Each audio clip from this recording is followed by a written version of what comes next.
Well, my name's Derek Ray, and I've been playing the fiddle for about 18 years. I studied classical music in public school and had some family in northern Alabama that had interest in bluegrass music, so that was kind of where my exposure came from. It's kind of my first time leaving the country, and I'm always up for a challenge and experiencing new things, and so I felt like it would be a great opportunity to come here and experience this. I think the response has been overall really good. Some of the people that live in this country have had a little bit of exposure to the music, and overall they haven't heard anything like it before. So in our performances, the Piano Man Jazz Bar was a really good example. We had an awesome crowd, and I'd honestly say the response that we had at that place was even better than some of the shows that we've played in the States. They really enjoyed it. It's probably really fascinating to them, and it's been a really good experience for us, sort of exposing them to that. We went to DePonchu Roy's house one night, and we played music with them, and I didn't realize how much bluegrass music he really knew. So that was awesome, and I really like how DePonchu is sort of catalyst for this sort of thing.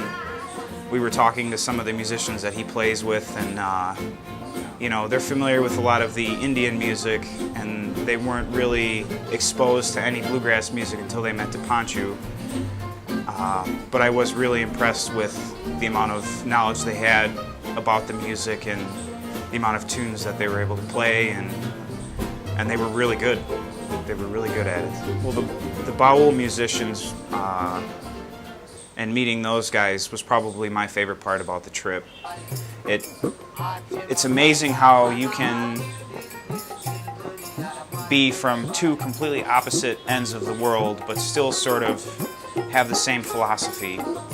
You know, one thing I really respected about the Baul musicians was their nonconformity to Indian society. You know, they're people who believe in music, that's their way of life.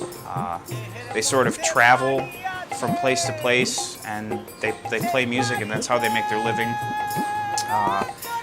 One thing that I noticed in India is that a lot of the men don't really have long hair. That's sort of out of the norm in this country, and I noticed that when we did get to Shantiniketan, you know, the musicians had long hair, and that sort of represented their nonconformity to society. They have a really free way of thinking, and I felt like that was probably the most spiritual connection that we made since we had gotten here, just because they speak Bengali and we speak English, but we had so much conversation and music that there was no language barrier, and it was just really good. You know, anytime you're in a situation where you're experiencing music from a distant land, it's fascinating because these are sounds that you're not used to hearing, and this represents a culture at such a deep-rooted level that I think that when we played bluegrass music and when we performed this kind of stuff for them, it was fascinating for them as well as it was for us listening to their Baul music. As far as their way of life, it's a lot different than it is in the United States. Coming to this country definitely made me appreciate growing up in America, and I think it's an experience that everybody should have because it makes you appreciate the things that we have that a lot of these folks struggle to get. I mean, it's something as simple as clean water, and education, 3 square meals, and a house to live in, you know. Some of the highways and the roads that we've driven down, we've seen a lot of shanties and tents, people living underneath a bridge, and